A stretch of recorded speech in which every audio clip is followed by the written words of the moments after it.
Kabibigay ko lang sa inyo ng pera ng 1 linggo Ubus na agad.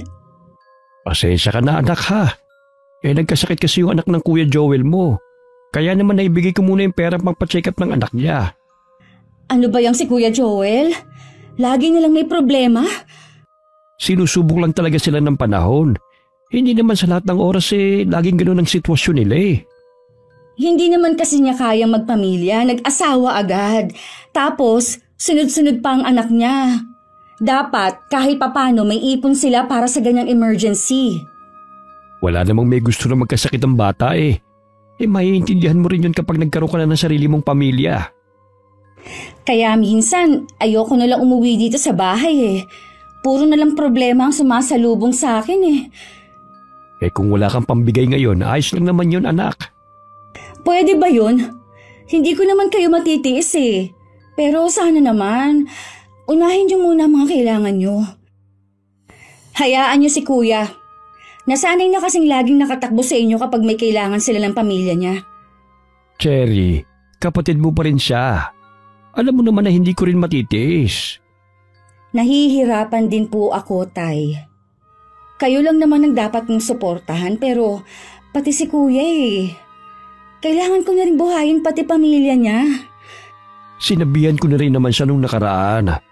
Last na yung pera na ibinigay ko sa kanya. Hindi ko lang matiis dahil sa pamangkin mo. Ay, ito po ang perang pambili niyo ng gamot. Ito na rin po ang grocery niyo. Tipirin niyo na lang po at baka matagalan pa akong makabalik dito. Salamat anak ha. Pasensya ka na ulit kung nagiging pabigat na ako sa'yo. Hindi naman po kayo pabigat sa akin, Tay. Si Kuya yun. Ay, sige po, aalis na ako. Marami pa po kasi akong gagawin. Mula nang hindi na nakapagtrabaho ang itay, ako na ang sumusuporta sa kanya. Sa pagkain at mga gamot. May mga kapatid naman ako pero lahat sila may sari-sarili ng pamilya. Dahil ako na lang ang wala pang pamilya, inako ko na lang ang responsibilidad kay tatay. Hindi ko lang maiwasang mainis minsan. Kapag ang iba kong kapatid katulad ni Kuya Joel ay makikihati pa sa perang ibinibigay ko sa aming ama. Pagdating sa apartment na tinutuluyan ko, humilata lang ako maghapon. May 1 taon na mula nung tumigil ako sa pagtatrabaho. Sa ngayon, sa bahay lang ako. Sino kaya ang kumakatok? Ngayon nga palang deliver ng parcel ko. Teka lang! Hello! Naistorbo ba kita? Ate Lay! Ay, dumating ka na pala! Pasok ka muna! Dapat kanina pa ako pupunta dito Kaya lang inuna ko muna ang paglilinis ng bahay. Ang kapal na kasi ng alikabok Gusto mo nang maiinom? Hindi na. Hindi ako nauuhaw. Sa kakatatapos ko lang din kumain. Ito nga pala pasalubong ko sa'yo. Salamat dito ha. Nag-abala ka pa talaga. Kailan ka nga pala dumating? Kagabi lang. Siguro mga pasado 11:00 na rin yun. Kumusta naman ang bakasyon mo? Siyempre masaya. 1 beses lang ba naman sa 1 taon ako makapagbakasyon sa amin Siguro tuwan-tuwa ang mga magulang mo. Ay oo. Ayaw na nga akong pabalikin dito. Kung pwede nga lang sana. Kaya lang sayang din ang trabaho ko dito, no? Dun wala namang maayos na trabaho na pwedeng pasukan. Nung wala ka nga naku, inip na ako. Buti bumalik ka na. Hindi ka ba dumadalaw sa tatay mo?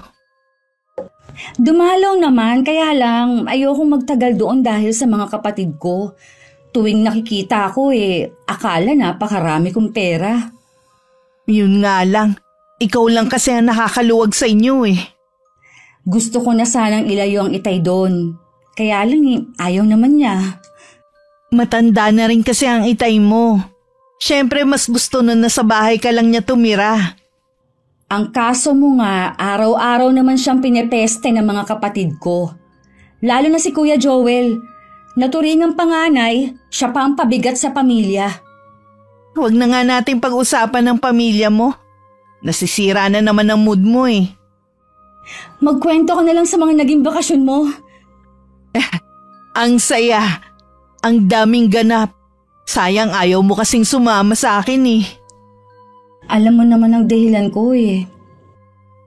Nang lumipat ako sa apartment na tinitirhan ko ngayon, si Ate Leila ang una ko naging kaibigan. Mabait kasi siya at masayahin. Matanda siya sa akin ng 5 taon at dalaga pa rin. Sa apartment sa dulo naman ng kanyang inuupahan. Ang ibang apartment ay pamilya ang mga nakatira. Tahimik ang lugar at walang pakialam ang mga nakatira. Na isa sa mga nagustuhan ko sa lugar na ito. Dito ko lang kasi nahanap ang tunay na katahimikan na hinahanap ko. Kumpara sa mga dati kong natirhan. Nang bumalik na si Ate Leila sa apartment niya, tsaka ako naman inilabas sa mga lulutuin kong ulam. Darating kasi mamayang gabi si Philip. Maaga ka yata ngayon. Hindi pa luto ang ulam eh.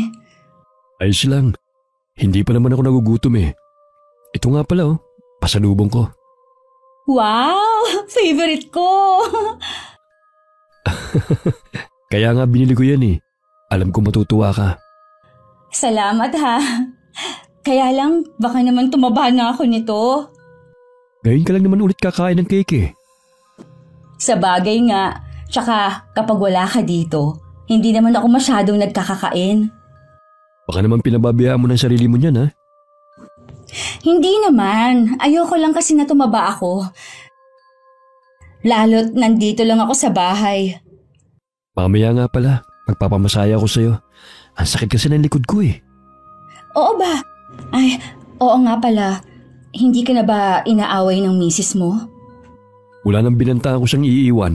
Tumigil na siya. Ang lakas din naman ng radar ng asawa mo, ano?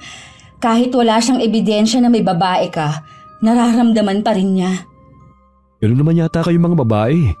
Malakas ang pakiramdam kapag may ginagawang kalokohan ng mga mister. Siguro nga. Dito ka muna ha. Titingnan ko lang yung niluluto kong ulam. Isang beses sa isang linggo ko umuwi si Philip sa apartment ko. Ang alam ni Ate Leila at ng iba pa, mag-asawa talaga kami. Sinabi ko ring sa malayo nakadestino si Philip at lingguhan lang ang uwi. Dati akong waitress sa isang Korean restaurant sa Angeles nung magkakilala kami ni Philip. Umpisa pa lang sinabi na niya agad ang intensyon niya. At hindi naman niya itinago na pamilyado na siya. Sa loob ng ilang buwan na panunuyo, pumayag na rin ako sa gusto niya. Basta ang kapalit, susuportahan niya ang lahat ng mga pangangailangan ko. Kinabukasan naman umalis na rin si Philip. Isang araw lang kasi ang paalam niya sa asawa. Busy ka ba? Hindi naman. Pasok ka. Dinalan kita ng cake. Alam ko paborito mo rin ito eh. Nakita ko nung dumating ang asawa mo. Galing kasi ako sa labas eh. Siya ang may dala nito. Oo. Hindi ko naman mauubos yun kaya dinalahan kita. Nandyan pa ba ang asawa mo? Kaalis lang niya. Maaga pa kasi ang pasok niya bukas eh. Buti okay lang sa'yo na minsan lang siya umuwi. Oo naman. Pinag-usapan naman namin eh. Sa totoo lang ang swerte mo dyan sa asawa mo. Biruin mo, suportado ka niya. Ayaw ka rin niya magtrabaho. Tingin ko malaki ang sahod niya. Aba, hindi biro ang halaga ng sasakyan niya ha. Tsaka palagi mo ako napapautang kapag nagigipit ako. Siya naman kasi ang may gusto na hindi na ako magtrabaho. Susuportahan na lang daw niya lahat ng kailangan ko. Kaya nga ang swerte mo, sana lahat ng lalaki katulad ni Philip. Makakatagpo ka rin ng katulad niya balang araw. Ayoko umasa, bihira na lang kasi ang ganyan lalaki. Pero matanong ko nga pala, bakit hindi pa kayo magpagawa ng bahay? Kaysa naman nangungupahan kayo. Kahit kasi malaki ang sahod ni Philip, hindi pa kami handang gumastos para sa pagpapagawa ng bahay. Darating din kami dyan. Sa bagay nga, sa mahal ng mga materyales ngayon, kailangan talagang pag-isipang mabuti. Kapag nga pala wala kang pasok, samahan mo ko ha. Meron lang kasi akong gustong bilhin sa mall. Oo ba? Noon pa man may kasunduan na kami ni Philip. Nahintayin ko lang kung kailan siya tatawag at magchat-chat sa akin. Wag na wag ko raw gagawin na una ko siyang kontakin. Kahit gaano pa kahalaga ang sasabihin ko. Mabuti na rin daw na mag-iingat kami para hindi kami mabuko ng asawa niya. Sa loob ng 1 taon namin magkarelasyon, marami na rin siya naikwento tungkol sa kanyang asawa. Katulad na lang na mas matanda sa kanya ang babae ng 10 taon. Noon pa man may kaya na ang kanyang napangasawa. Samantalang si Philip ay galing naman sa mahirap na pamilya. Habang nakahiga at nanonood ng TV, biglang tumunog ang cellphone ko. Nagtaka pa ako na mag-chat si Philip. Nakakatawa din ang mensahe niya. Yun kasi ang unang pagkakataon na tinanong ako kung kumain na ba ako. Tinawag pa akong honey. Bigla tuloy akong kinutuban ng hindi maganda. Hindi ito si Philip. Hindi kaya asawa nito. Kalma, self. Huwag kang mag-isip ng kung ano-ano. Hindi ko nalang pinansin ang chat ni Philip. Pwede ko naman kasi siyang tanungin kapag dumating siya. Pero 10 araw na ang nakakalipas, hindi pa rin siya dumadalaw sa akin. Hindi ko tuloy maiwasang mag-isip. Kahit naman matagal bago dumating si Philip, ayos lang naman sa akin. Ang mahalaga lang naman, hindi siya nagkukulang ng suporta sa akin. Matagal na yatang hindi umuwi ang asawa mo dito ah. Ha? Ano kasi, nasa abroad siya ngayon. Pinadala siya ng kumpanya nila. Ang swerte naman ng asawa mo kung saan siya nakakarating.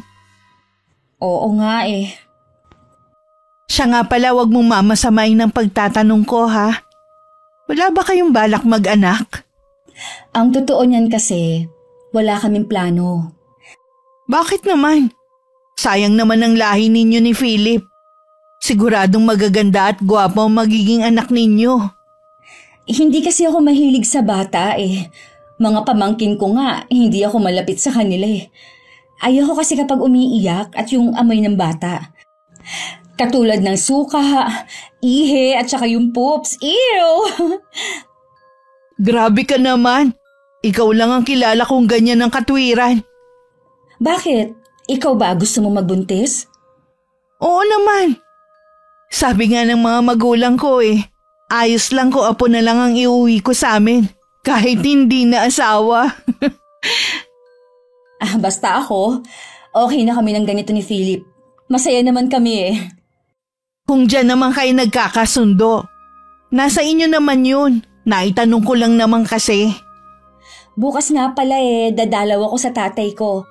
Magdadala na rin ako ng mga ayuda. Baka ilang araw ako doon. Sige. Ako na lang ang bahala sa mga parcel mong parating. Alam ko naman yun ang ipagbibilin mo eh.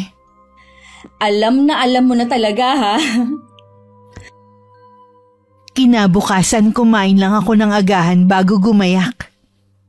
Bumili lang ako ng mga gamot ng itay at pasalubong. Tuwing dadaan ako sa maliit na iskinita papasok sa bahay ng itay, may mga ilan doon ang bumabati sa akin. Pero hindi ko sila pinapansin. Taas noon na diretso lang ako naglakad. Marami akong naririnig na sinasabi nila tungkol sa akin. Nasuplada ako, hindi na namamansin at akala mo kung sino. Lahat ng iyon binabaliwala ko lang. Pagbungad ko sa pinto, nabangga ako ng anak ni Kuya Joel na naghahabulan sa loob ng bahay. Bakit ba dito kayo naglalaro? Umuwi na nga kayo sa inyo. Ikaw pala yan, Cherry. Mabuti naman dumalaw ka ngayon. Bakit po nandito ang mga anak ni Kuya Joel? Umalis kasi yung hipag mo para magpa-check up. Ang kuya mo naman nasa trabaho. Kaya iniwan na muna ang mga bata rito. May sakit po ba ang hipag ko? Wala naman. 3 buwan na kasing buntis. Ano? Buntis na naman? Ano ba naman yan sila? Panglima na yun ah. Wala tayong magagawa. Ginusto nila yun eh. Hindi kamo sila nag-iisip. Kulang na nga sa kanila ang sinasahod ni Kuya eh. Magdadagdag na naman sila ng isang palamunin. Huwag ka naman magsalita ng ganyan. Naririnig kasi ng mga bata eh. Baka mamaya isumbong ka pa. Wala po akong pakialam kung marinig man yan ng mga apo ninyo. Mabuti nga rin yun eh, para makarating sa nanay nila na wala nang alam gawin kundi ang bumukaka. Sinabihan ko na nga rin sila eh. Ewan ko ba? Mga hindi marunong makinig. Matagal nang nauso ang family planning. Ang lapit ng health center dito eh. Hindi gumawa ng paraan. Hayaan mo na lamang sila. Buhay naman nila yan eh. Basta hindi tayo nagkulang sa payo sa kanila. Teka. Ano ba yung mga dala mo na yan? Hay. Dinalahan ko po kayo ng mga gamot para sa maintenance ninyo. Tsaka ito po, konting pasalubong. Salamat anak ha. Hindi mo ako nakakalimutan.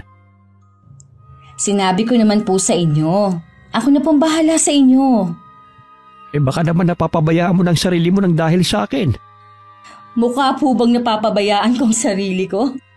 Kita nyo nang tumataba ako eh. Ang ibig kong sabihin baka hindi ka na makapag-asawa. Di minsan kasi, hindi ka pa nagpakilala ng boyfriend mo sa amin eh. Wala pa po sa isip ko ang mga bagay na yan. Ang priority ko po ngayon ay ang trabaho ko at kayo. Doon ka pa rin ba nagtatrabaho, anak? Opo, doon pa rin po ako napasok.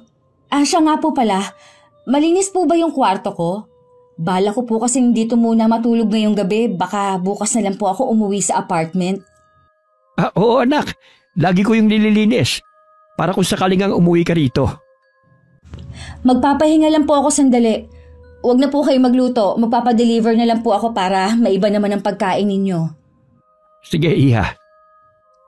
Bago ko pumasok sa kwarto ko, kumuha muna ako ng pera sa wallet ko. At saka ko ibinigay sa mga pamangkin ko. Kahit hindi ako malapit sa kanila, hindi ko naman sila matiis na hindi bigyan. Sa mga magulang lang talaga nila ako naiinis.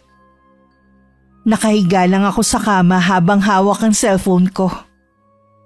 Ilang sandali pa kinatok ako ng itay para sabihin na dumating na ang hipag ko. Alam ko naman ang ibig ipahiwatig ng itay. Umikot na lang ang mga mata ko bago bumangon sa pagkakahiga. Binati naman ako ng hipag ko. Sinabi na uuwi na sila. Naglabas ulit ako ng pera at saka yun ibinigay kay ate na abot tenga ang ngiti. Parang ang laki na naman ng tiyan ni Lara. Sigurado po ba kayo na 3 buwan lang yun? Yun ang sabi niya eh. Hay, kailangan na naman namin ng mga kapatid ko ang mag-ipon ng pera. Sigurado kasing sa amin na naman sila lalapit. Wala namang bago eh. Sinabihan na rin naman nila yung kuya mo na dapat ngayon pa lamang mag-ipon na sila sa panganganak ng asawa niya. Hindi naman kasi sa lahat ng oras lagi rin silang meron. Naku tay, kailan ba nakinigyang si kuya sa atin? Siya pa nga ang galit kapag pinagsasabihan eh. Pasalamat siya kahit papano may extra akong pera. Laking pasasalamat ko nga talaga sa iyo anak. Yung ibinibigay mo sapat na sa akin. Hindi ko na kailangan pang humingi sa mga kapatid mo. Basta tay, huwag yung titipirin ng sarili ninyo ha. Baka naman yung mga ibinibigay ko sa inyo ibinibigay nyo rin kay kuya. Hindi maiwasan minsan matitiis ko naman ang kapatid mo. Yung mga apo ko. Minsan nga'y walang baon sa eskwelahan. Sabi na nga be. Haya na po yata ang pinadeliver kong pagkain. Teka lang po tay. Napakarami naman yata niyan anak. Pwede naman po ninyong itabi sa ref ang iba. Tsaka minsan na naman po ako umuwi dito Gusto ko makakain kayo na masarap. Salamat anak ha. Para ka talagang nanay mo. Sayang nga lang maaga siyang kinuha sa atin. Wala na po talaga tayo magagawa pa. Hanggang doon na lang po talaga siya Halika na po, Tay. Kumain na po muna tayo. Marami naman ito. Bibigyan ko rin ng mga apo ko para makatikim din sila. Sige po, kayo ang bahala. Huling taon ko nun sa high school nung bawian ng buhay ang aking ina sa sakit na cancer. Mula nga no naging malulungkutin ng itay. Masakit din sa akin ang pagkawala ng inay. Pero pinatapang rin ako ng bigla niyang pagkawala. Natuto kasi kung tumayo sa sarili kong paa. Marami rin kami na pag-usapan ng itay habang nandun ako sa bahay namin. Nagbiling pa nga ang itay na dalasan ko raw ang pagdalaw sa kanya. Kinabukasan dama ko ang lungkot ng itay na magpaalam na akong aalis. Pag-uwi ko sa apartment, agad akong pinuntahan ni Ate Leila. O ano, kumusta ang pag-uwi mo sa inyo? Ha? Di ba 1 taon pa lang yung bunso niya?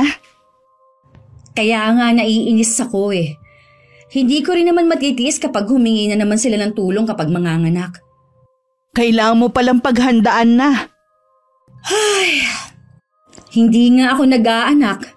Mga pamangkin ko naman ang kailangan ng suporta ko. Minsan, parang gusto ko nilang maglaho. Maiba nga pala ako. Kahapon meron naghahanap sa'yo. Sa akin? Sino daw siya? Nakalimutan ko itanong ang pangalan eh. Ang dami kasing tinatanong tungkol sa'yo.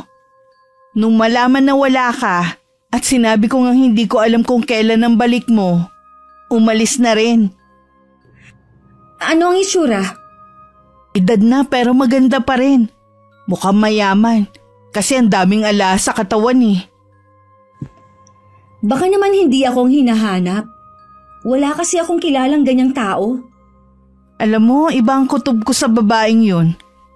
Baka bumalik pa yun dito. Mabuti kung babalik siya para malaman ko kung sino siya at bakit niya ako hinahanap. Nang maiwan ako mag-isa sa apartment ko, napaisip naman ako kung sino ang tinutukoy ni Ate Leila na babae. Mahigit na 2 linggo na rin nang umuwi sa apartment namin si Philip. Pagkakita ko pa lang sa kanya, alam kong may mabigat siyang problema. Bakit ngayon ka lang umuwi dito? Pasensya ka na. Nagka-problema kasi sa bahay eh. Naayos na ba ang problema? Cherry, alam na ng asawa kong tungkol sa atin. Ha? Mabuti nakapunta ka dito ngayon. Nagkaroon nga kami ng matinding pagtatalo. Yung anak kasi namin ang nakakita sa atin nang minsan magkasama tayo. Sa ngayon nakipaghiwalay na ako sa kanya. Siya siguro yung nag-chat sa akin nun. Mabuti na lang, naalala ko ang mga bilin mo sa akin. Ilang araw din niyang hawak ang cellphone ko. Lagi rin siyang nakabantay sa akin. Payag ba siya sa pakikipaghiwalay mo? Hindi nga eh. Pinagbabantaan niya ako. May masama raw mangyayari sa atin kapag iniwan ko siya. Baka kung anong gawin sa'yo ng asawa mo, mag-iingat ka. Hindi ako natatakot sa kanya. Ang inaalala ko lang, baka gamitin niya ang mga anak namin para hindi ko siya iwan. Sana naman, hindi niya matuntun itong apartment natin, kundi malaking eskandalo sa atin. Alam kasi ng mga taga rito na mag-asawa tayo. Maghanda ka pa rin. Baka bigla na lang siya sumulpot dito. Baka kasi gamitin niya ang pera niya para mahanap ka. Nakalimutan ko, maimpluwensya nga pala ang asawa mo. Sinabi mo pa. Sa isang iglap kaya niya akong sirain. Pati ikaw madadamay. Hindi ko maiwasang kabahan sa sinabing yun ni Philip. Bigla ko tuloy naalala ang binanggit sa akin ni Ate Leila na babaeng galing dito sa apartment. Dahil hindi naman ako sigurado kung sino ba talaga yun, inilihim ko muna kay Philip. Dahil hiwalay na si Philip sa asawa niya, araw-araw na siyang umuwi sa akin. Kumusta ng trabaho mo? Nakakapagod ang buong maghapon. Gusto mo bang ikuha kita ng maiinom? Isang bote ng beer. Gusto ko munang uminom bago tayo maghapunan. Teka lang, ikukuha kita ng malamig na beer sa ref. Ano nga palang ulam natin sa hapunan? Nagluto ako ng kare-kare. Ito na ang beer mo. Kinuha na rin kita ng baso na may yelo. Siguradong mapaparami na naman ang kain ko nito. Paborito ko palang ulam ang niluto mo eh. Baka naman manaba ako. Mas gusto ko nga yun para magkaroon ka naman ng laman kahit konti. Hindi yung buto na lang lagi kong nakakapa sa'yo tuwing alam mo na. Sige, habang nandito ako kakain ako ng marami. Basta ba laging masarap ang iluluto mong ulam eh. Siyempre naman, araw-araw kitang ipagluluto ng masarap. Yan ang gusto ko sa'yo eh. Masikaso na, masarap pang magluto. Ang layo mo talaga kay Andrea, na kahit pagprito ng itlog hindi alam.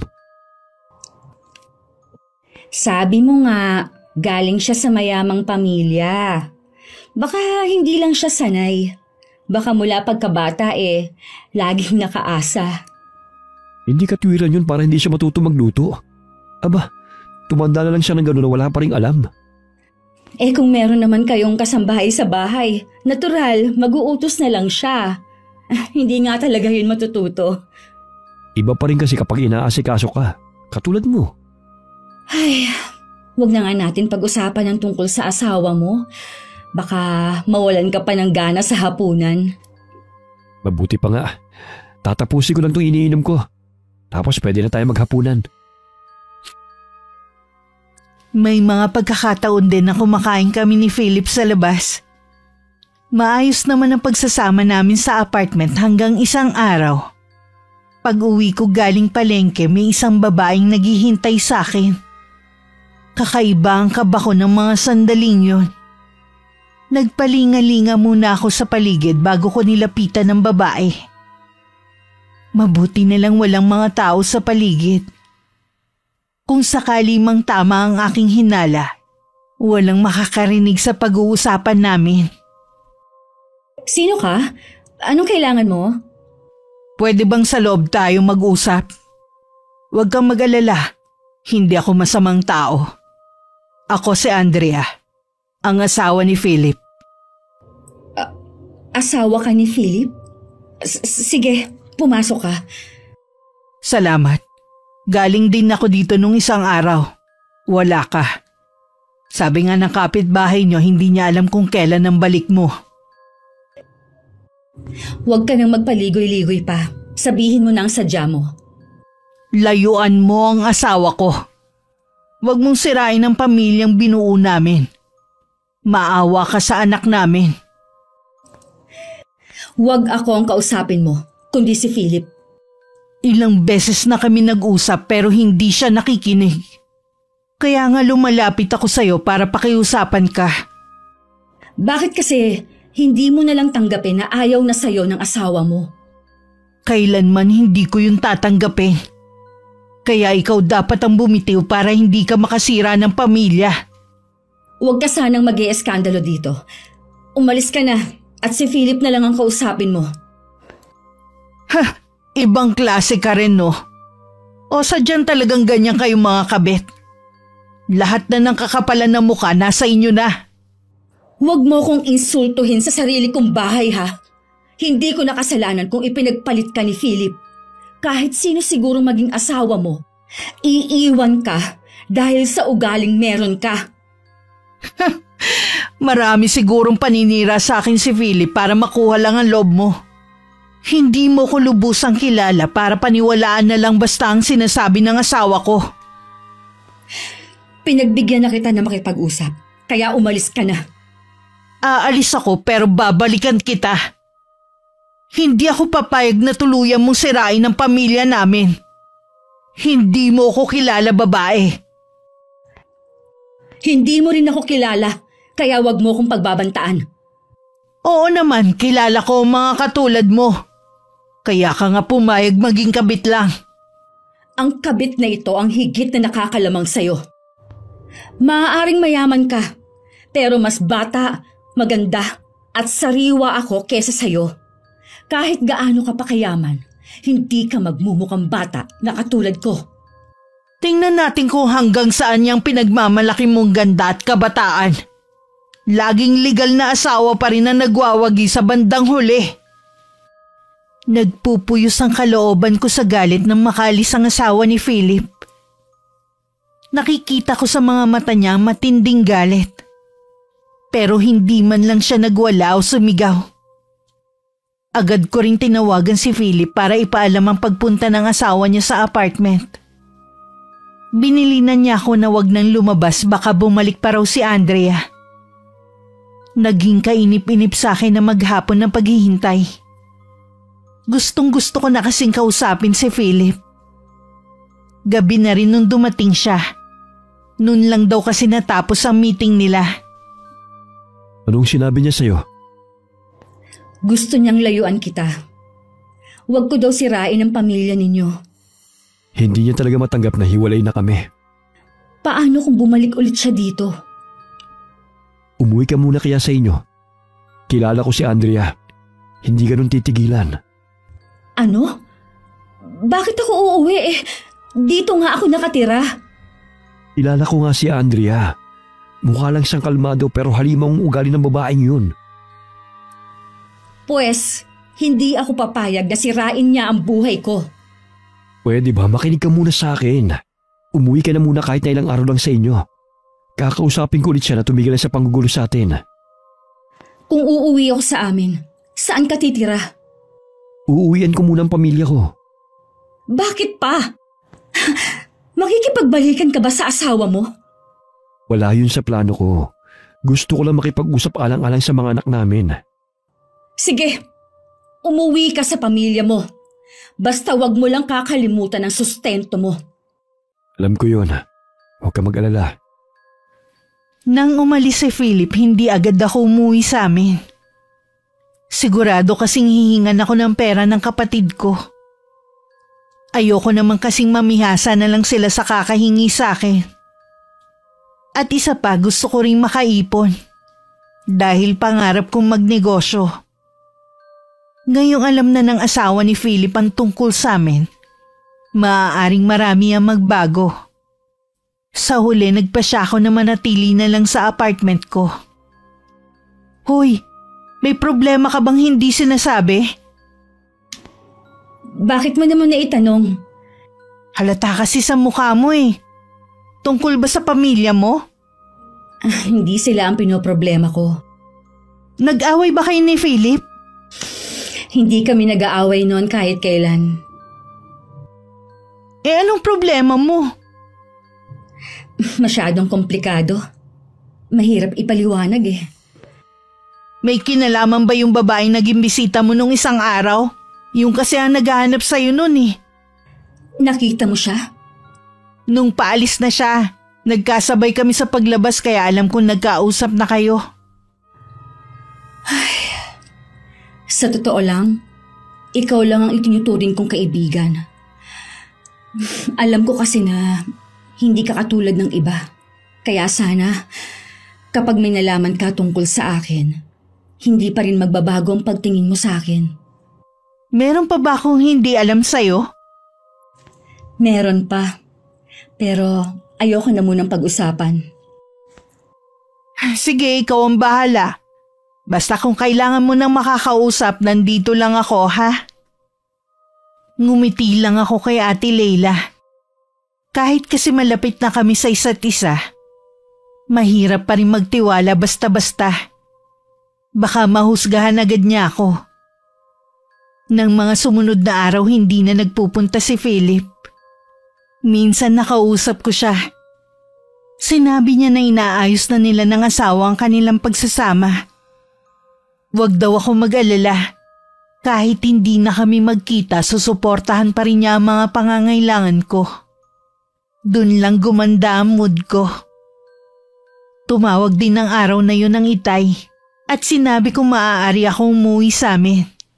Pinagbigyan ko naman at baka naglalambing lang na makita ko.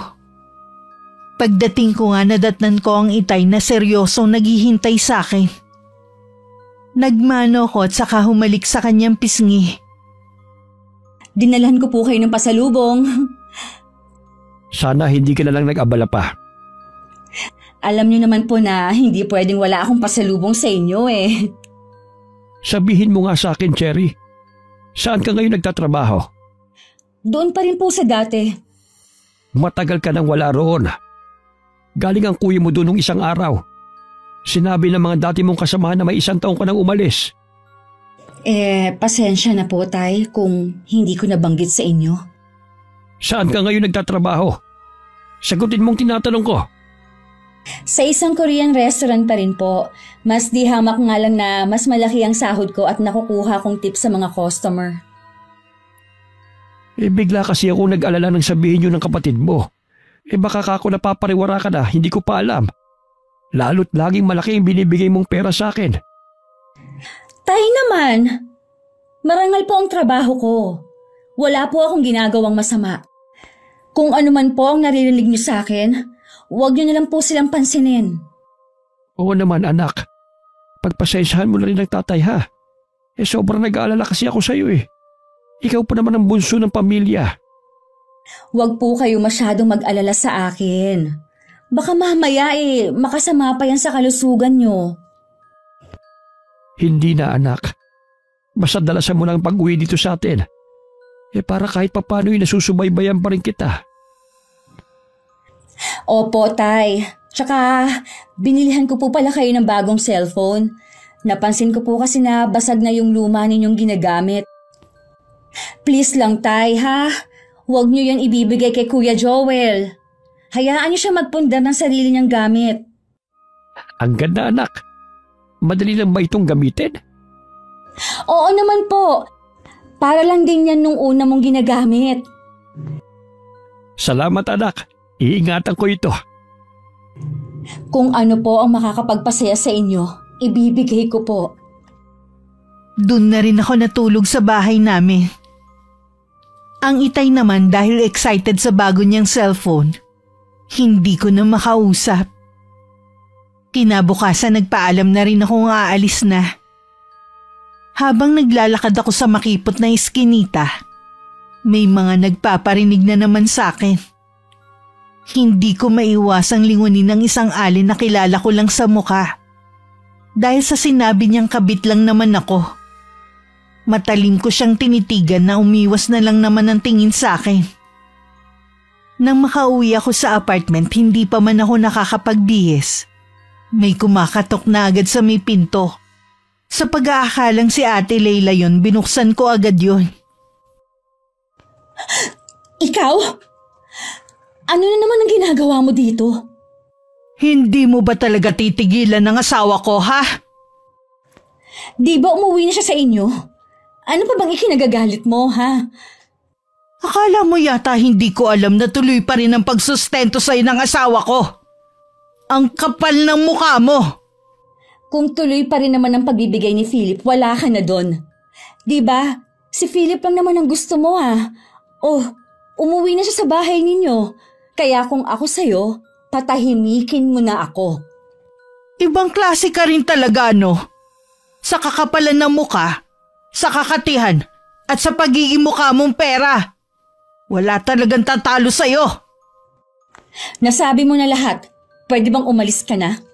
Baka kung ano pa ang magawa ko sa'yo. Ha? Bakit? Nahihiya ka na marinig ng mga kapitbahay mo dito na isa kang kabet? Sinabi ng tumigil ka na. Hindi kita titigilan hanggat hindi ka tuluyang nawawala sa buhay namin. Sisihin mo yung sarili mo kung bakit nagloko ang asawa mo. Kung sa tingin mo, tuluyan na akong makakalimutan ng asawa mo, nagkakamali ka. Kahit magkasama pa kayo sa iisang bubong at kama, ako pa rin ang laman ng puso't isipan niya. Wala ka nang magagawa doon. Tanggapin mo na lang. Alam ko halos narinig ng mga kapitbahay ko ang mga pinag-uusapan namin ni Andrea. Nasa labas lang kasi kami ng apartment. Naging iba na tuloy ang tingin sa akin ng mga kapitbahay ko. Nang makaalis ang babae, parang gusto kong magwala sa galit. Hindi na tuloy ako lumalabas ng apartment ko. Mas gusto ko na lang magkulong. Nung gabi naging bisita ko si Ate Leila. Blanko ang ekspresyon ng mukha niya. Walang imik na pumasok siya. Batid ko na alam rin niya ang tungkol sa pag-ieskandalo ng asawa ni Philip. Cherry, Gusto ko lang sanang kumpirmahin yung kumakalat na usapan dito sa compound natin. Gusto ko kasi sa'yo manggaling. Na ano? Na isa akong kabit? Totoo. Yung babaeng nagpupunta dito, siya ang totoong asawa ni Philip. Noon pa man, may pagdududa na ako sa inyo. Gusto ko kasi na ikaw mismo ang magsabi sa akin noon. May duda ka? Oo no. Maliban kasi sa agwat ng edad ninyo, nagtataka rin ako kung bakit bihira lang siya umuwi dito. Bakit wala man lang kayong nakadisplay na litrato nung kasal nyo? At saka wala ka rin singsing. Akala ko pa naman na isahan na kita. Nag-aalala pa naman ako na baka kapag nalaman mo, magbago ang pakikitungo mo sa akin. Hindi yun mangyayari no.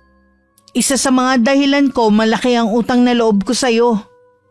Ikaw lang ang nagpautang sa akin ng malaking halaga nun para maoperahan ng inay. At saka alam ko mabuti kang tao sa kabila ng pagiging kabit mo.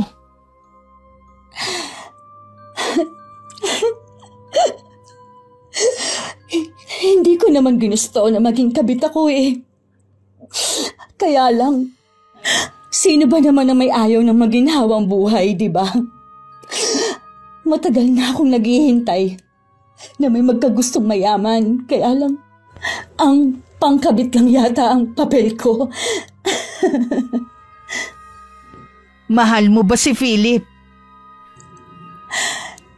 Sa totoo lang, hindi ko alam, Ate Leila.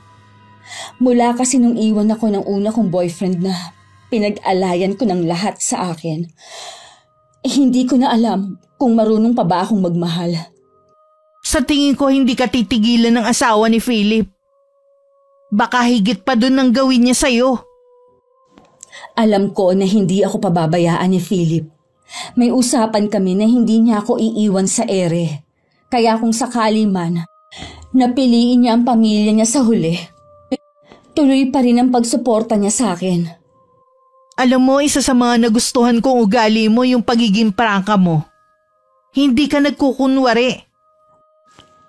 Wala naman kasi ako mapapala kung magkukunwari ako. At sa totoo naman, na mahalaga sa akin ang pera. Mabuti na lang hindi nagbago ang pagtingin sa akin ni Ate Leila. Pero pinayuhan niya akong gawin ng tama. Hindi pa naman daw huli para magbago ako at ituwid ko ang nagawa kong pagkakamali. Unawain ko rin daw si Andrea. Dahil natural lang daw sa babae ang ganung reaksyon dahil nasasaktan siya. Isang gabi hindi ko inaasahan ang biglang pagdating ni Philip sa apartment ko. Mabuti naman nakatakas ka sa asawa mo. Akala ko hindi na tayo magkikita eh. Maaari ba yun? Sabi ko nga sa iyo palalamigin muna natin ang sitwasyon. Sa tingin ko, hindi nalalamig ang sitwasyon. Laging nanggugulo ang asawa mo dito eh. Alam na ng mga taga rito na hindi tayo totoong mag-asawa. Ano ka mo? Nag-usap na kami na hindi ka na niya guguluhin pa. Basta umuwi lang ako sa bahay. Pues, nagsinungaling ang asawa mo sa'yo. Gusto niya, pati ang pagsuporta mo sa akin ay itigil mo na. Kaya pala ibang tingin sa akin ng mga kapitbahay natin habang papasok ko rito. Yung pala alam na nila. Kahit yung may-ari nitong apartment, iba na ang pakikitungo sa akin. Mabuti na lang, hindi nagbago si Ate Leila. Ang mabuti pa siguro, humanap ka lang ng ibang matitirahan. Oo, mabuti pa nga siguro. Pakiramdam ko kasi tuwing lalabas ako, lahat ng mga mata nakatutok sa akin. Maliban pa sa lagi akong kabado dahil baka biglang sumulpot na naman ang asawa mo. Matatagalan pa bago yung makapanggulo sa'yo. Nasa probinsya siya ngayon, kasama ng mga bata. Kaya pala nakapunta ka dito. Samantalahin natin ang pagkakataon habang wala siya. Sinabi ko kay Ate Leila ang plano kong paglipat ng apartment. Sumang-ayon naman siya at nagpresentang tutulong sa akin. Sa pangalawang araw ng paghahanap namin nakakita naman kami. Agad na rin ako nagbayad. At lumipat na kinabukasan din ng umaga. 1 buwan na ako sa bago ko nilipatan ng dalawin ako ni Ate Leila. Nung 1 linggo pa sana kita pupuntahan eh. Kaya lang pang umaga ako sa trabaho ko at may OT pa. Hindi ko naman kasi pwedeng sabihin sa chat. Tungkol ba sa babaeng yon ang sasabihin mo? Oo, tungkol sa kanya. Ilang beses siyang bumalik at nagwala sa harapan ng apartment mo. Handa daw siya magbayad kahit magkano kung sino ang makakapagturo sa'yo. Tingin ko sa babaeng yun nababaliw na. Nabanggit nga ni Philip na medyo may pagka-agresibo ang asawa niya. Minsan nga daw, kapag nag-aaway sila, sinasaktan siya eh. Noong una, hindi ako naniniwala. Kasi alam ko, lalaki lang ang nananakit eh. Pero nakita ko mga kalmot niya at pasa dati dahil sa paghampas sa kanya ng matitigas na bagay. Bakit hindi na lang siya iwan ni Philip kung nananakit naman ang asawa niya? Mahal ni Philip ang mga anak nila. Lagi naman kasing ginagamit ng asawa niya laban sa kanya. Matanda na nga siyang sama pa ng ugali niya. Talagang maghahanap ng iba si Philip. Wala namang problema sa akin kung bumalik siya sa pamilya niya. Basta habang buhay niya akong susuportahan. Kung masasaktan man ako sa paghihiwalay namin, matatakpan naman yun ng pera. Nanggaling na ba dito si Philip? Hindi pa. Lagi kasing nakabantay ang asawa niya eh. Mabuti nga, natatawagan niya ako kapag nasa trabaho siya. Ito ha, payong kapatid lang naman. Tutal naging praktikal ka na rin lang. Mas makakabuti kung may sarili ka ng ipon o pera. Kung wala pa, umpisahan mo na. Para kung sakaling iwan ka man niya, at least may pera ka ng ipon, no? Huwag mong panghawakan yung sinasabi niya sa'yo na habang buhay ka niyang susuportahan. Marami ang pwede mangyari, no? Yan nga ang plano ko dahil bala kong magnegosyo.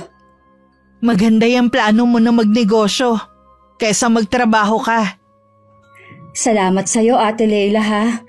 Lagi ka nandyan para sa akin. Hindi lang naman kaibigan ang turing ko sa'yo, no? Para na rin kitang nakababatang kapatid. Isang gabi bigla na lang sumulpot si Philip na walang pasabi. Baka sa kanya matinding pagod. Binigyan ko muna siya ng maiinom bago ko naghanda ng hapunan namin. Napansin kong hindi siya masyadong makakain. Tila malalim din ang iniisip niya. Mukhang pagod na pagod ka. Tsaka, bakit ang payat mo yata? Hindi ka ba kumakain sa inyo? Araw-araw kasi kami nag-aaway ni Andrea. Pinipilit niya akong paaminin kung saan ka nakatira. Ano bang problema niya? Lumayo na nga ako eh. Gusto kanyang gantihan. Pahirapan sa mga ginawa mo. Sabi ko nga, ako na lang ang saktan niya at parusahan. Tutal naman ako nagtaksil sa kanya.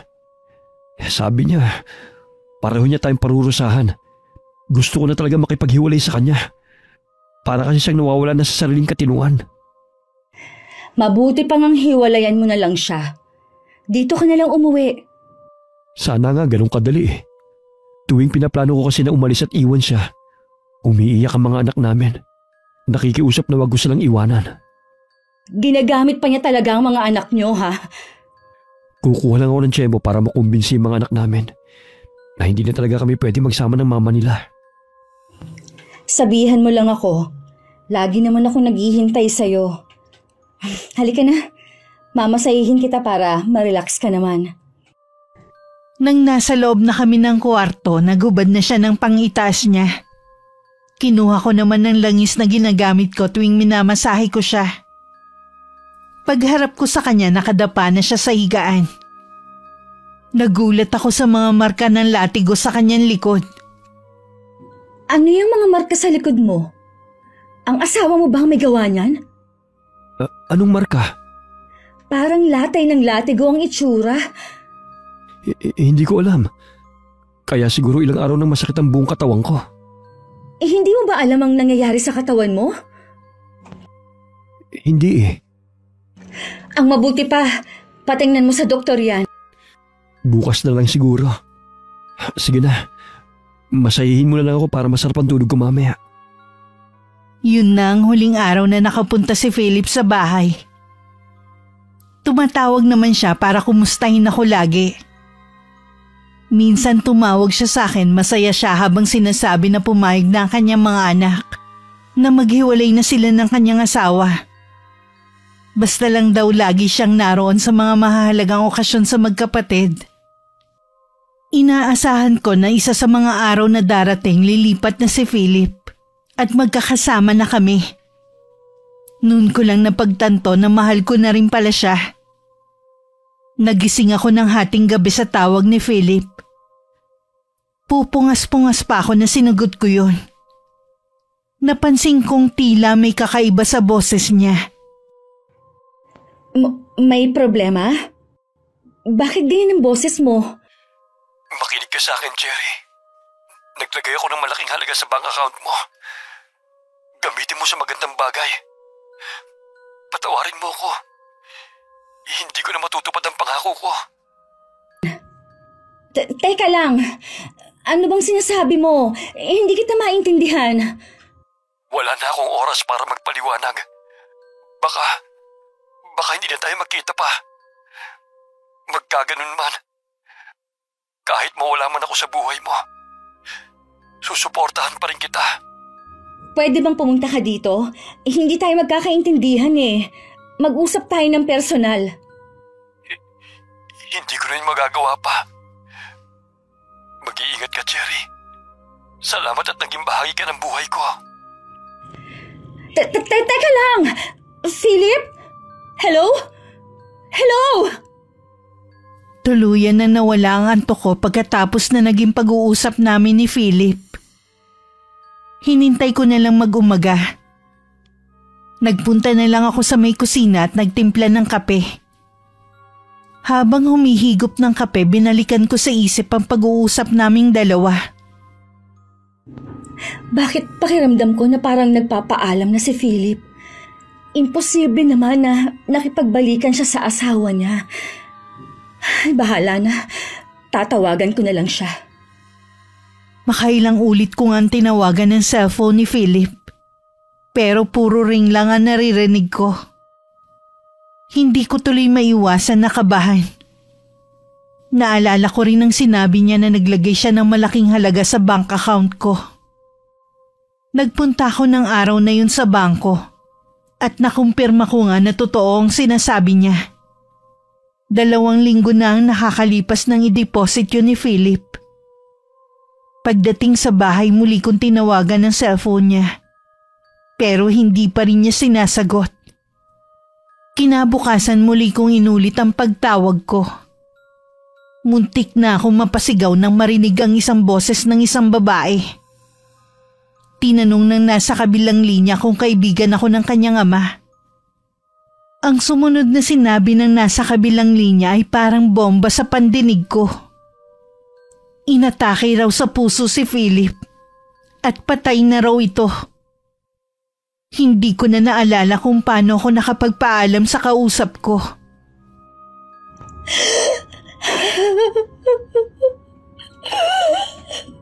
Bakit? Philip! Hindi totoo yun. Nangako ka sa akin na magsasama na tayo. Maghapon ako umiyak na umiyak. Hindi pa rin ako makapaniwala sa sinabi ng kausap ko na siguradong anak ni Philip. May konting pagdududa pa sa akin kung totoo nga bang wala na siya. Kaya tinawagan ko si Ate Leila at sinabi ko sa kanya ang lahat. Hindi rin siya makapaniwala at nangakong pupuntahan ako. Bandang hapon nang dumating si Ate Leila. Hindi kaya nanloloko lang yung nakausap mo? Anak yun ni Philip na babae. Kaya pala nung tumawag siya sa akin nung hating gabi, para siyang nagpapaalam na. Napakabata pa niya para mamatay. Hindi ko alam na may sakit sa puso si Philip. Wala kasi siyang sinasabi sa akin eh. Baka inilihim lang niya sa'yo. Hindi ko alam, te. Gusto ko siyang makita sa huling sandali.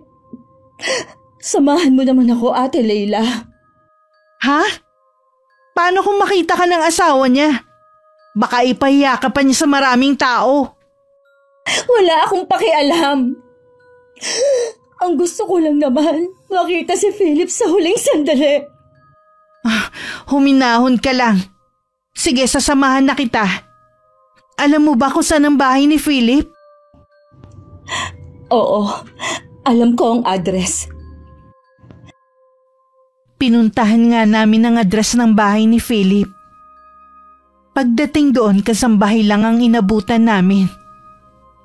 Nagpakilala si Ate Leila na mga katrabaho kami at gusto lang naming makiramay.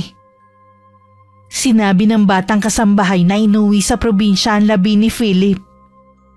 Kinuha daw kasi ng pamilya niya. Halatang may kadaldala ng batang kasambahay, kaya sinamantala namin ang pagtatanong sa kanya.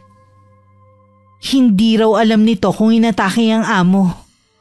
Ang alam daw niya ilang araw nang nakaratay si Philip bago bawian ng buhay. Matindi daw ang naging karamdaman ng amo. Lulugo-lugo namang umuwi kami ni Ate Leila sa bahay.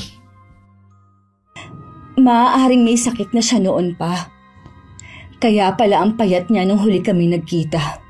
Tapos, may mga latay pa ng latigo sa likod niya noon. Hindi naman niya alam kung saan niya nakuha. Latay baka mo? Tapos hindi niya alam kung saan niya nakuha? Iyon ang sabi niya. Sana hindi ko na lang siya pinauwi noon. Baka din kasi hindi siya inaasikaso ng asawa niya kaya lalong lumala ang sakit niya. Huwag mo sisihin ang sarili mo. Hindi mo gusto ang nangyari sa kanya. Hindi ko man lang siya nasilayan sa huling sandali. Naniniwala ako na minahal ka talaga ni Philip. Ikaw ang nasa isip niya kaya tinawagan ka pa niya.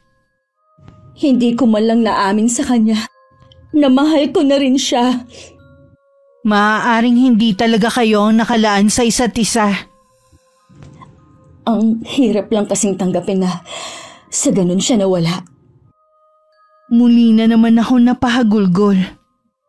Niyakap naman ako ni Ate Leila. Para akong bata noon na naghahanap ng kalinga ng isang ina. Biglang sumagi sa isip ko ang inay. Nahiling ko na sana buhay pa rin siya hanggang ngayon. Ayaw pa sanang umuwi ni Ate Leila. Pero alam ko kasi may trabaho pa siya. Sobra-sobra na rin kasi ang naitulong niya sa akin. Pagdating sa apartment na tinutuluyan niya, hindi niya inaasahan ng taong naghihintay sa kanya. Ano pong kailangan niyo sa akin? Gusto ko sanang itanong ko alam mo kung nasaan ang kaibigan mo. Sinagot ko na po yan noon. Hindi ko po alam kung saan siya lumipat. Meron lang kasi akong mahalagang sasabihin sa kanya. Wala akong planong manggulo. Kung ang sasabihin niyo po ay ang tungkol sa pagkamatay ni Philip, alam na po niya. Paano niya nalaman? Nasa anak niyo ang cellphone ng asawa niyo. Siya po ang nagsabi. Bakit pala kayo nandito? Hindi ba dapat kasama kayo sa probinsya? Kung inuwi doon ang labi ni Philip? Hindi na ako sumama. Hindi naman na mabubuhay pa si Philip kung sakali. Akala ko po ba mahal niyo si Philip pero hanggang ngayon may galit pa rin kayo sa kanya. Hindi mo ko maiintindihan hanggat hindi ka napupunta sa sitwasyon ko. Naiintindihan ko ang nararamdaman niyo. Pero mas makakabuti pa rin kung pipiliin niyo magpatawad. Wala na po si Philip. Pero nandyan pa ang kaibigan mo. Kahit wala ng asawa ko, natitiyak ko nagpapasasa pa rin siya sa pera ni Philip.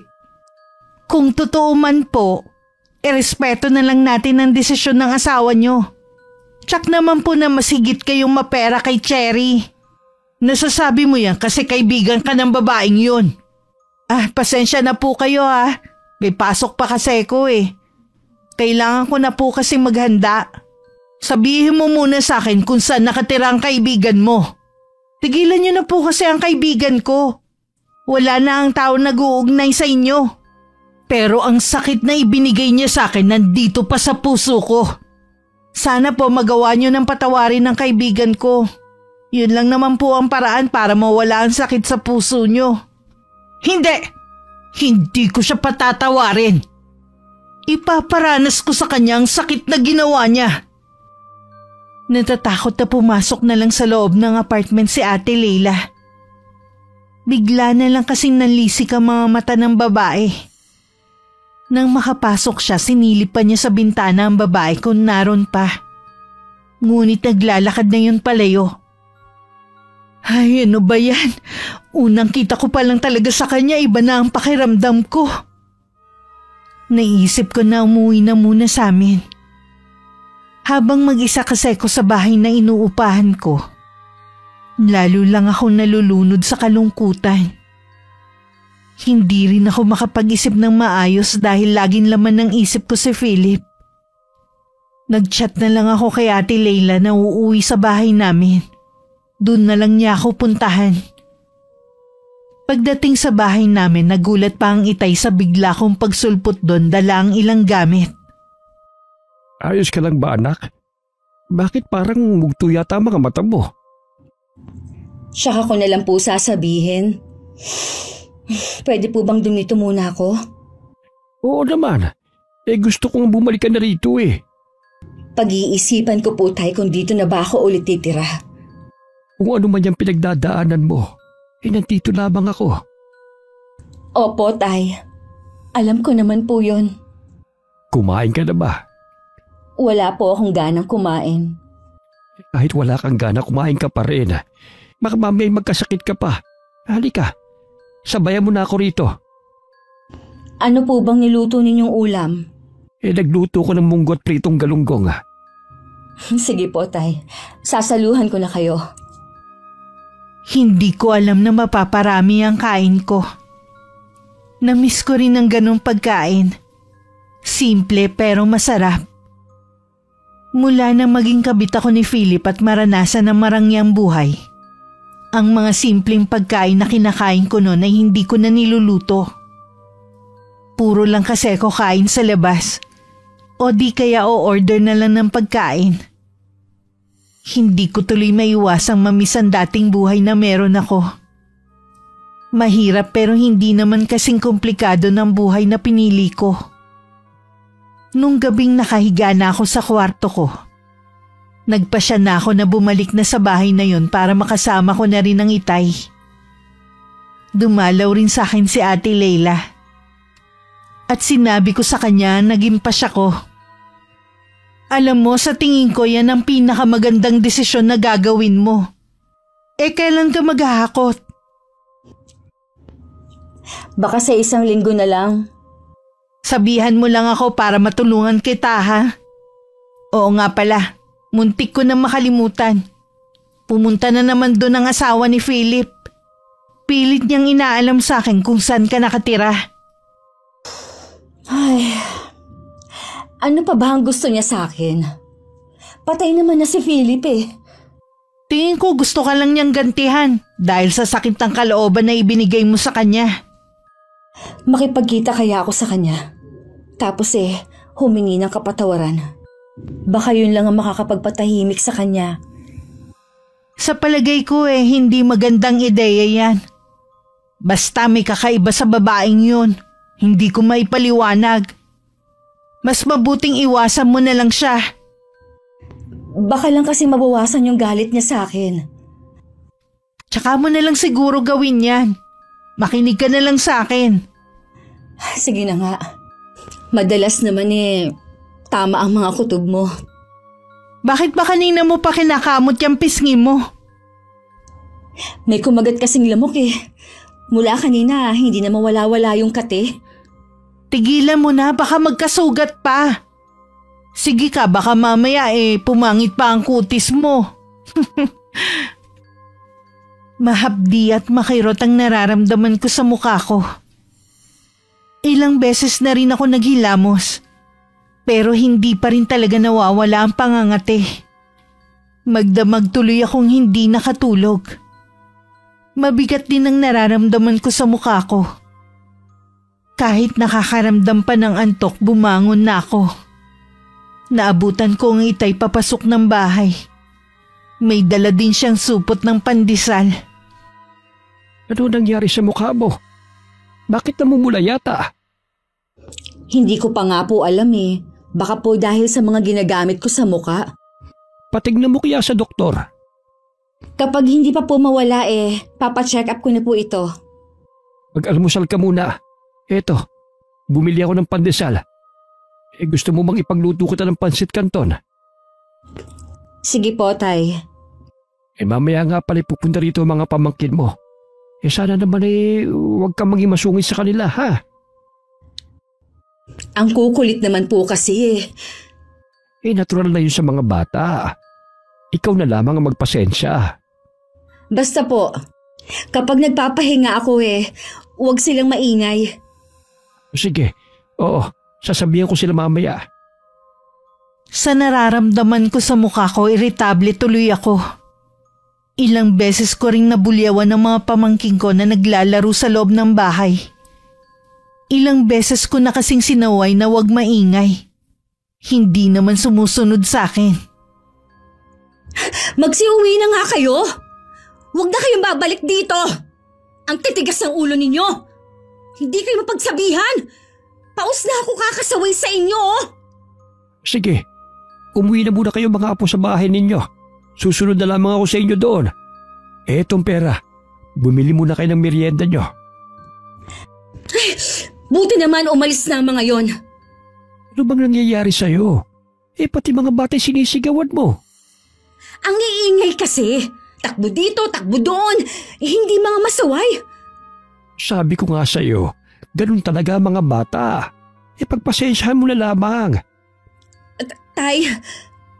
Anong nangyayari sa'yo? Namumutla ka. Maupo ka muna rito. Bigla kasi akong nahilo. Hindi kaya high blood ka? Ikaw mo naman kasi lagi ang galit sa mga pamangkin mo Kung wala namang katahimikan sa bahay na ito, mabuti pang bumalik na lang ako sa inuupahan ko. Paano kang babalik doon? Sabi mo nga wala ka ng trabaho. May ipon pa naman po ako. Yun na muna ang gagamitin ko. Mula nang matuto kang tumayo sa sarili mong mga paa, ngayon lamang ako mangingialam sa buhay mo. Dito ko na lang muna tumira. Yung perang sinasabi mo, itabi mo na lang. Sige po, Tay. Sa kwarto lang po muna ako. Ang sama po talaga ng pakiramdam ko Nasundan na lang ako ng Itay na nag-aalalang tingin. Pagkapasok ko, agad ako na maluktot ng higa sa kama. Naninigas din kasi ang tiyan ko. Kinakapos din ako ng paghinga. Ipinikit ko na lang ang mga mata ko at itinulog ko ang sama ng pakiramdam ko. Nagising ako na may nakatapal na sa noo ko. May palagay ako na si tatay ang naglagay nun sa akin. Marunong din kasi manggamot ang Itay, pero matagal na siyang tumigil. Napasulyap ako sa bumukas na pinto. Pumasok ang Itay at may dalang mangkok. Buti naman gising ka na. Pinagluto kita ng sopas. Kayo po bang nagtapal ng dahon sa noo ko? Oo. Narinig ko kasi kanina na umuungol ka sa sakit. Nakabaluktot ka pa nga. Ayos naman ang pakiramdam mo. Opo, Tay. Magaan na po ang pakiramdam ko, hindi na katulad kanina. Kainin mo muna tong sopas habang mainit pa. Hahanapin ko lamang muna sa bodega yung kahon na pinaglalagyan ko ng mga gamit ko nun sa panggagamot. Bakit po? Babalik na kayo sa panggagamot? Ikaw ang gagamutin ko. Okay na naman po ako paano kung sumpungin ka na naman? Bala ko naman po magpatingin sa doktor kung sakaling sumama ulit ang pakiramdam ko. Hahanapin ko pa rin yun. Maiwan na muna kita rito ha. Ubusin mo yan. Hanggang kinabukasan magaan na ang pakiramdam ko. Naiwan naman ako sa bahay mag-isa ng mga oras na yun. Umalis kasi ang Itay at may pupuntahan lang sandali. Habang nasa sala ko, nagchat naman si Ate Leila na papunta na siya. Makalipas nga ang ilang minuto, dumating na rin siya. Kumusta? Pasensya ka na ako, nagchat ako malapit na ako. Naabala yata kita. Hindi naman. Alam mo naman na kapag nandito ako, wala naman akong ginagawa. Gusto ko na nga sana bumalik sa inuupahan kong bahay Naku, huwag ka na munang uuwi doon. Kaya nga ako napasugod dito para sabihin na nakita ko ang asawa ni Philip sa harapan ng bahay mo. May pinuntahan kasi ko na malapit doon na katrabaho ko. Sakto naman napadaan ako sa inuupahan mo. Ayaw pa niya talaga akong tigilan. Patay na nga si Philip Ano pa bang gusto niya? Hindi pa rin siguro niya matanggap na ikaw ang naging kabit ng asawa niya. Ano? Naging kabit ka, Cherry? Tay, kanina pa po ba kayo dyan? Sakto lang ang pagdating ko para marinig ang pinag-uusapan niyo. Totoo bang naging kabit ka, ha? Tay, tapos na po ang naging relasyon namin ni Philip.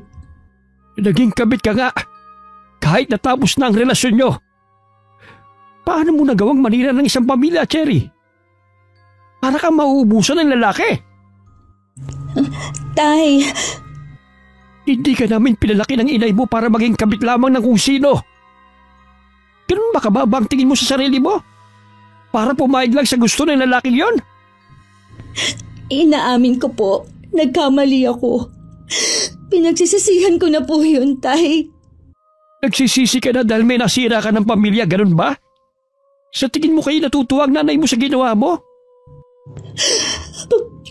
Patawarin niyo po ako, Tay. Kaya pala mas gusto mong tumira malayo sa amin dahil may ginagawa ka ng milagro.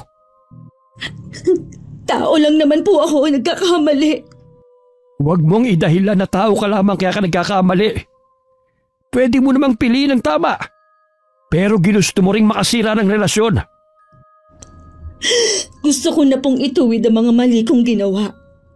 Hindi ko alam kung saan kami nagkamali ng iyong ina sa pagpapalaki sa'yo. O baka masyado lang kami o ako naging maluwag sa'yo. Wala po kayong kasalanan, Tay. Ako lang po may kasalanan. Tay! Tay! Hayaan na lang muna natin ang itay mo. Magpapalipas lang yun ng sama ng loob. Ano ba itong nagawa ko? Bakit ang daming nasaktan ng dahil sa akin? Tumahan ka na. Wala na tayong magagawa pa. Sabi mo nga gusto mo nang ituwid ang mga mali mo na gawa. May pagkakataon ka pa hindi tulad ni Philip. Ilang araw na rin akong hindi kinikibo ng itay. Tuwing tatangkain ko siyang kausapin, lagi siyang umiiwas sa akin. Kaya kahit masama na ang pakiramdam ko, hindi ko pa masabi. Nagkulong na lang ako sa kwarto dahil hindi ko na matiis ang masamang nararamdaman ko. Kahit nakahiga na ako, nakakaramdam pa rin ako ng hilo. Hanggang sa masuka na ako. Hindi ko alam kung guni-guni ko lang. Pero may nakikita akong mga uod na gumagalaw sa suka ko. Ipinikit ko na lang ang mga mata ko dahil parang antok na antok talaga ako. Nagising akong parang may nakadagan na mabigat na bagay sa mukha ko. Hirap din ako sa paghinga. May naririnig din ako nagsasalita, kaya pilit kong iminulat ang mga mata ko. Salamat naman at nagising ka na. Ilang araw ka nang walang malay. Anong nangyari sa akin? May bumabarang sa'yo. Puno ng iba't ibang insekto ang loob ng katawan mo. Sino po ang may gawa nito sa akin?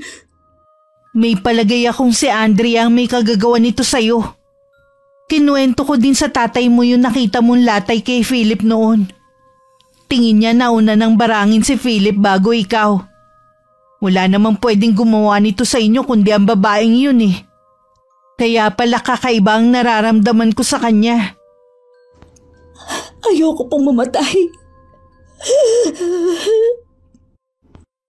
Hindi ka mamamatay, anak. Ibabalik ko sa kanya ang ginawa niya sa'yo.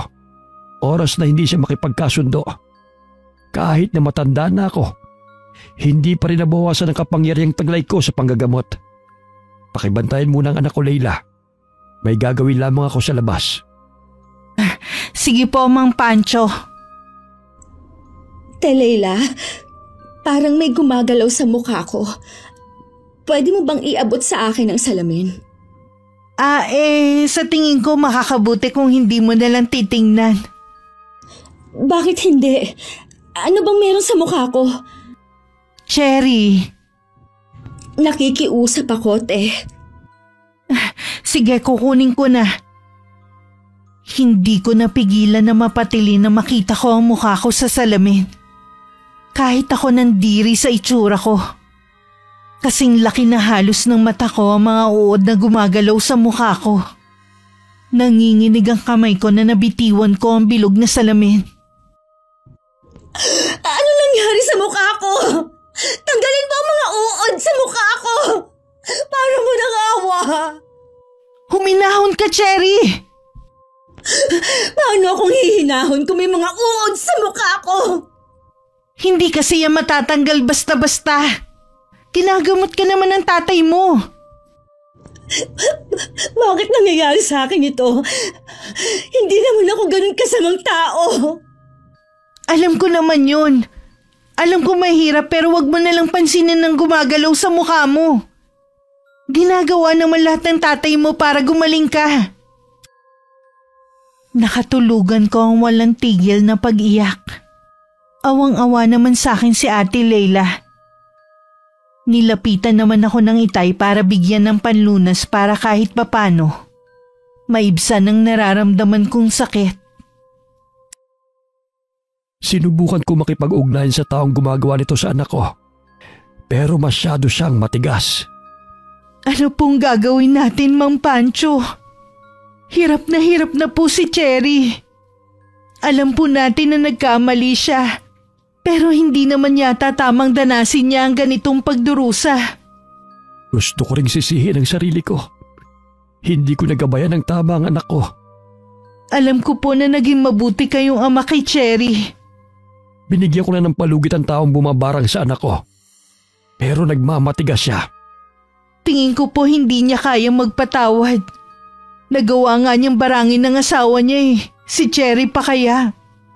Kung gayon, uumpisahan ko na ang pagbabalik sa kanya ng sarili niyang sumpa.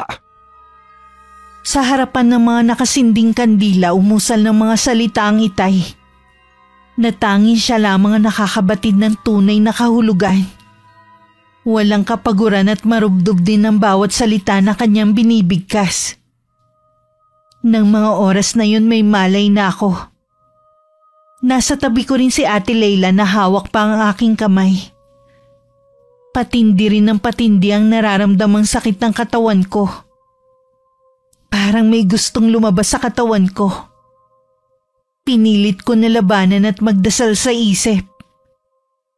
Nagising ako na maliwanag na sa labas ng bintana. Nakangiti pang pumasok si Ate Leila.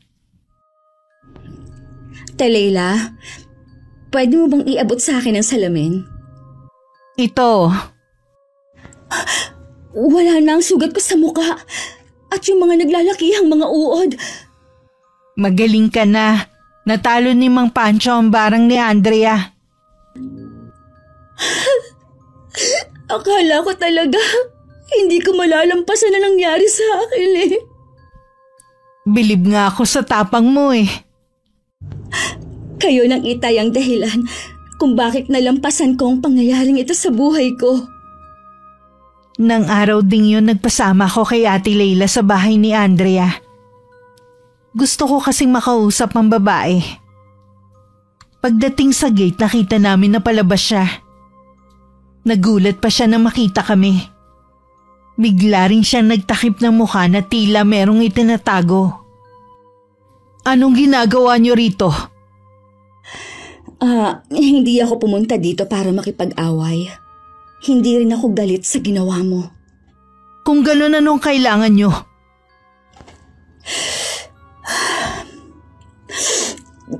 Gusto ko sanang humingi ng kapatawaran sa nagawa ko sa pamilya mo. Pinagsisisihan ko na yon. Sana pinatay na lang ako ng tatay mo. para magkasama na kami ni Philip. Pinagsisisihan ko ang ginawa ko sa kanya. Nadala lang ako ng matinding galit ko nang sabihin niyang gusto na niyang magsama kayo.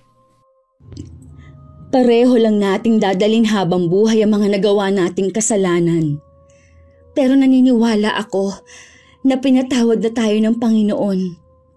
Kailangan lang nating tanggapin siya sa buhay natin. Oo, patawarin mo rin ako, Cherry. Pinatawad na kita bago pa man ako nagpunta dito. Lalayo na kami ng mga anak ko. Uuwi na kami ng probinsya.